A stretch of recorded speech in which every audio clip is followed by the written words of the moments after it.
അനുഗ്രഹിക്കപ്പെട്ട നല്ല സമയത്തിനായി ഞാൻ ദൈവത്തെ സ്തുതിക്കുന്നു, സ്തോത്രം ചെയ്യുന്നു. ദൈവവചനം ശ്രവിച്ചുകൊണ്ടിരിക്കുന്ന എല്ലാ ദൈവമക്കൾക്കും വീണ്ടും വരാമെന്ന് അരുളി ചെയ്തവനായ കർത്താവായ യേശു ക്രിസ്തുവിൻ്റെ ധന്യനാമത്തിൽ ഞാൻ എൻ്റെ സ്നേഹവന്ദനം അറിയിക്കുന്നു.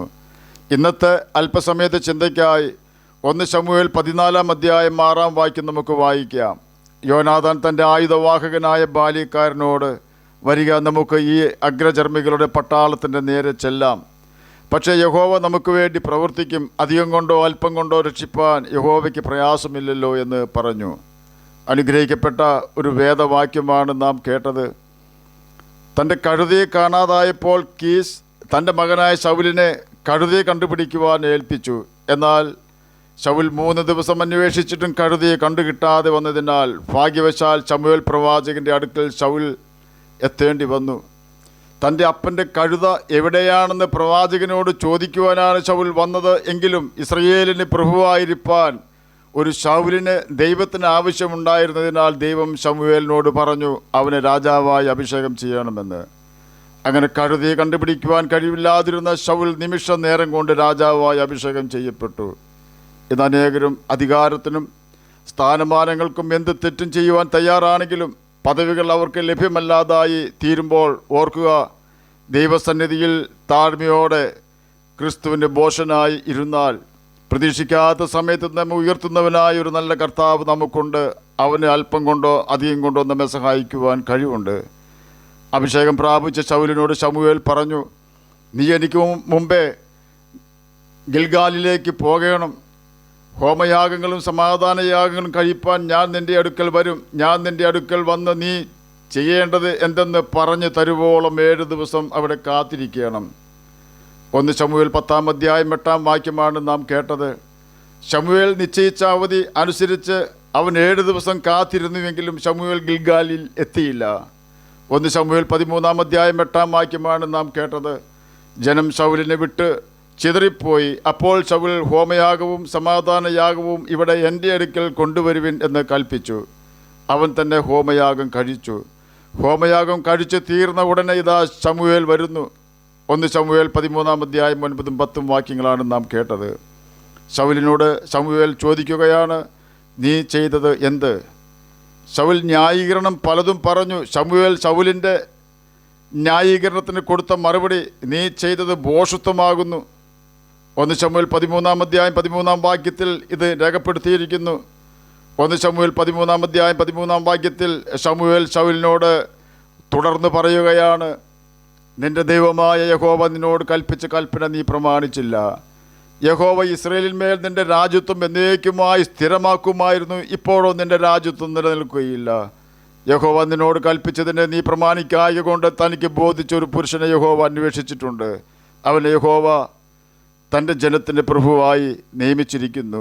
1 ശമൂവേൽ 13 അധ്യായം 13 14 വാക്യങ്ങളാണ് നാം കേട്ടത്. ദൈവം ഒരു വ്യക്തിയെ തൻ്റെ ആവശ്യത്തിനായി തിരഞ്ഞെടുക്കുമ്പോൾ ഒരു യോഗ്യതയും ആ വ്യക്തിയിൽ ദൈവം തിരയുകയില്ല. കാരണം നമ്മുടെ യോഗ്യതയോ ജ്ഞാനമോ ദൈവത്തിന് ആവശ്യമില്ല.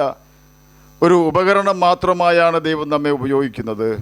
പ്രവർത്തിക്കുന്നത് മുഴുവൻ ദൈവമാണ് എന്ന് നാം ഓർക്കണം. എന്നാൽ നമ്മെ ഉപയോഗിച്ച് ദൈവം പ്രവർത്തിക്കണമെങ്കിൽ നിശ്ചയമായും നാം വിശ്വസ്തരാണെന്ന് നാം ദൈവത്തിന് തെളിയിച്ചു കൊടുക്കണം. ദൈവം നമ്മിൽ നിന്നും നോക്കുന്ന ഒരേ ഒരു കാര്യം നാം വിശ്വസ്തരാണോ എന്നത് മാത്രമാണ്. അതുകൊണ്ടാണ് യേശു ശിഷ്യന്മാരെ പഠിപ്പിച്ചപ്പോൾ അത്യല്പത്തിൽ വിശ്വസ്തനായവൻ അധികത്തിലും വിശ്വസ്തൻ, അത്യല്പത്തിൽ നീതി കെട്ടവൻ അധികത്തിലും നീതി കെട്ടവൻ എന്ന് ലൂക്കോസ് എഴുതിയ സുവിശേഷം 16 അധ്യായം 10 വാക്യത്തിൽ രേഖപ്പെടുത്തിയിരിക്കുന്നത്. ദൈവം നമ്മെ ടെസ്റ്റ് ചെയ്യുന്നത് ചെറിയ കാര്യങ്ങൾ കൊണ്ടാണ്. നാം അതിൽ വിജയിച്ചാൽ മാത്രമേ പിന്നീടുള്ള അനുഗ്രഹങ്ങൾ നമ്മുടെ പിന്നാലെ വരികയുള്ളൂ.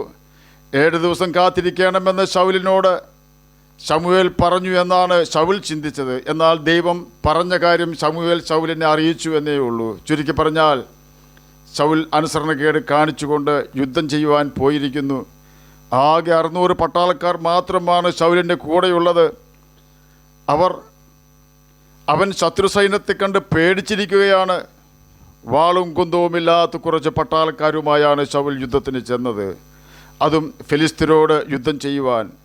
ശക്തന്മാരായ ഫിലിസ്ത്യർ കൂട്ടത്തോടെ ഇസ്രയേലിനോട് യുദ്ധം ചെയ്യുവാൻ വന്നു. ശൗൽ ഭയപ്പെട്ട് മാറിയിരിക്കുന്നു.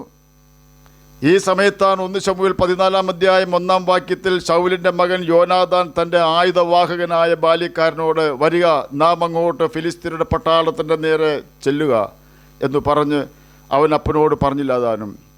ശൗൽ ഗിബെയയുടെ അതിരിങ്കൽ മിഗ്രോനിലെ മാതള നാരകത്തിന് കീഴിൽ ഇരിക്കുകയായിരുന്നു. ശത്രുവിനെ ഭയന്നിട്ടായിരുന്നു അവൻ്റെ ഇരിപ്പ്. 1 ശമൂവേൽ 11 അധ്യായം 1 മുതലുള്ള വാക്യങ്ങളിൽ അമ്മോന്യനായ നാഹാഷ് ഗിലെയാദിലെ യാബേസിന് നേരെ യുദ്ധം ചെയ്യുവാൻ വന്നപ്പോൾ അവരെ എതിർക്കുവാൻ കഴിവില്ലാത്തതിനാൽ യാബേസ് നിവാസികൾ കരയുന്നത് കണ്ടു. അവർ എന്തിന് കരയുന്നുവെന്ന് ശൗൽ അന്വേഷിച്ചു. അവർ കരയുന്ന കാര്യം യാബേശ്യരുടെ നിമിത്തമാണെന്ന് അറിഞ്ഞപ്പോൾ ദൈവത്തിൻ്റെ ആത്മാവ് അവൻ്റെ മേൽ ശക്തിയോടെ വന്നു. ശത്രുക്കളുടെ മുമ്പിൽ യുദ്ധത്തിന് പോകുവാൻ ദൈവത്തെ അനുസരിച്ച ശൗലിന് നല്ല ധൈര്യമുണ്ടായിരുന്നു. എന്നാൽ 1 ശമൂവേൽ 13 അധ്യായത്തിലേക്ക് വരുമ്പോൾ ദൈവത്തോട് അനുസരണക്കേട് കാണിച്ച ശൗൽ മാതള നാരകത്തിന് കീഴിൽ പേടിച്ചിരിക്കുകയാണ്. എന്നാൽ ശൗലിൻ്റെ മകനായ യോനാഥാൻ അവൻ്റെ ആയുധവാഹകനായി ഒറ്റയ്ക്ക് ഫിലിസ്ത്യ പട്ടാളത്തിലേക്ക് യുദ്ധം ചെയ്യുവാൻ പോവുകയാണ്. ആ സമയം ശൗലിൻ്റെ ദൈവഭയമുള്ള മകനായ യോനാഥാൻ തൻ്റെ ആയുധവാഹകനായ ബാല്യക്കാരോട് പറയുകയാണ്, യഹോവ നമുക്ക് വേണ്ടി പ്രവർത്തിക്കും, അധികം കൊണ്ടോ അല്പം കൊണ്ടോ രക്ഷിപ്പാൻ യഹോവയ്ക്ക് പ്രയാസം ഉണ്ടാവുകയില്ലല്ലോ. ദൈവത്തെ ഭയപ്പെട്ട യോനാഥാൻ്റെ മുന്നിൽ ശത്രു സൈന്യങ്ങൾ വീണുകൊണ്ടിരുന്നു. ആയുധവാഹകൻ അവൻ്റെ പിന്നാലെ കൊന്നുകൊണ്ട് നടന്നു. യോനാഥാനും ആയുധവാഹകനും ചെയ്ത ഈ ആദ്യ സംഹാരത്തിൽ ഒരു കാണി നിലത്തിൻ്റെ പാതി നീളത്തിനകം 20 പേർ വീണു. പാളയത്തിലും പോർക്കളത്തിലും സർവ്വജനത്തിനും നടുക്കമുണ്ടായി. പട്ടാളവും കവർച്ചക്കാരും കൂടെ വിറച്ചു. ഭൂമി കുലുങ്ങി വലിയ ഒരു നടുക്കമുണ്ടായി. 1 ശമൂവേൽ 14 അധ്യായം 13 മുതൽ 15 വരെയുള്ള വാക്യങ്ങളിലാണ് ഇത് രേഖപ്പെടുത്തിയിരിക്കുന്നത്. എന്നെ കേൾക്കുന്ന പ്രിയ ദൈവമകനെ, ദൈവമകളെ, ശത്രു സൈന്യത്തെയോ യുദ്ധങ്ങളെയോ കണ്ട് ഭയപ്പെടേണ്ട. നാം യുദ്ധം ചെയ്യാതെ യുദ്ധവീരനായ കർത്താവായ യേശു ക്രിസ്തുവിനോട് കൂടെ സമയം ചെലവഴിക്കാമെങ്കിൽ യേശു നമുക്ക് വേണ്ടി യുദ്ധം ചെയ്യുകയും നാം വിജയിക്കുകയും ശത്രു ലജ്ജിക്കുകയും ചെയ്യും. ആകയാൽ വിശ്വസ്തയുടെ മാർഗം നമുക്ക് പിൻപറ്റാം. വിശ്വസ്തയുടെ മാർഗം പിൻപറ്റിക്കൊണ്ട് വിശ്വസ്തനായ കർത്താവിനെ നമുക്ക് അനുസരിക്കാം. ജീവിതത്തിൽ വരുന്ന പ്രതിസന്ധികൾ എത്ര വലുതായിരുന്നാലും എങ്ങനെ ഈ പ്രതിസന്ധി തരണം ചെയ്യും എന്ന് ചിന്ത നമ്മെ ഭയപ്പെടുത്തുവാൻ ശ്രമിച്ചാലും സകല പ്രശ്നങ്ങളുടെയും പരിഹാരകനായ കർത്താവായ യേശു ക്രിസ്തുവിനെ നമ്മുടെ യുദ്ധങ്ങൾ ഏൽപ്പിക്കാം. അവനോട് മാത്രം നമുക്ക് നിലവിളിക്കാം. അവൻ അതിന് പരിഹാരം കാണിച്ച് തരിക തന്നെ ചെയ്യും. കാരണം സഹായിപ്പാൻ കഴിയാതെ വണ്ണം യഹോവയുടെ കൈ കുറുകിപ്പോയിട്ടില്ല, കേൾപ്പാൻ പറ്റാതെ വണ്ണം യഹോവയുടെ ചെവി മന്ദമായിട്ടുമില്ല. എന്നാൽ നാം പാപം ചെയ്താൽ കർത്താവ് നമ്മെ ബാലശിക്ഷ കഴിക്കും എന്ന് നാം മറക്കരുത്. നാം നശിച്ചു പോകാതിരിക്കുവാനാണ് കർത്താവ് അങ്ങനെ ചെയ്യുന്നത്. അല്പം കൊണ്ടും അധികം കൊണ്ടും നമ്മെ സഹായിക്കുവാൻ നമ്മുടെ കർത്താവിന് കഴിയുമാകയാൽ നമ്മുടെ യുദ്ധങ്ങളെല്ലാം നമുക്ക് കർത്താവിനെ ഏൽപ്പിക്കാം. അവൻ്റെ കൽപ്പനകൾ പ്രമാണിച്ചുകൊണ്ട് നമുക്ക് വിശ്വസ്തയോടെ ജീവിച്ച് നിത്യജീവനാവകാശികളായി തീരാം. അതിന് കർത്താവ് നമ്മെ സഹായിക്കട്ടെ എന്ന് പ്രാർത്ഥിച്ചുകൊണ്ട് ഞാൻ എൻ്റെ വാക്കുകളിൽ നിന്ന് വിരമിക്കുന്നു. നമുക്ക് പ്രാർത്ഥിക്കാം. ഞങ്ങളെ സ്നേഹിക്കുന്ന സ്വർഗീയ പിതാവേ, നല്ല വചനത്തിനായി അങ്ങയെ സ്തുതിക്കുന്നു, സ്തോത്രം ചെയ്യുന്നു. എന്നെ കേൾക്കുന്ന ഏതെങ്കിലും പ്രിയപ്പെട്ടവർ ഏതെങ്കിലും പ്രതിസന്ധിയിലായിരിക്കുന്നുവെങ്കിൽ അങ്ങ് അവർക്ക് വേണ്ടി യുദ്ധം ചെയ്യണമെന്ന് അടിയൻ പ്രാർത്ഥിക്കുന്നു. സമാധാനമില്ലാത്തവർക്ക് സമാധാനം കൊടുക്കണമേ. ജോലിയില്ലാത്തവർക്ക് ജോലി കൊടുക്കണമേ. പഠിക്കുന്ന കുഞ്ഞുങ്ങൾക്ക് പഠിക്കുവാനുള്ള ബുദ്ധിയും ജ്ഞാനവും ഓർമ്മശക്തിയും കൊടുക്കണമേ. പ്രാർത്ഥന കേട്ടതിനായി സ്തോത്രം. യേശുവിൻ്റെ നാമത്തിൽ തന്നെ ആമേൻ. കർത്താവ് എല്ലാവരെയും അനുഗ്രഹിക്കട്ടെ. സ്തോത്രം.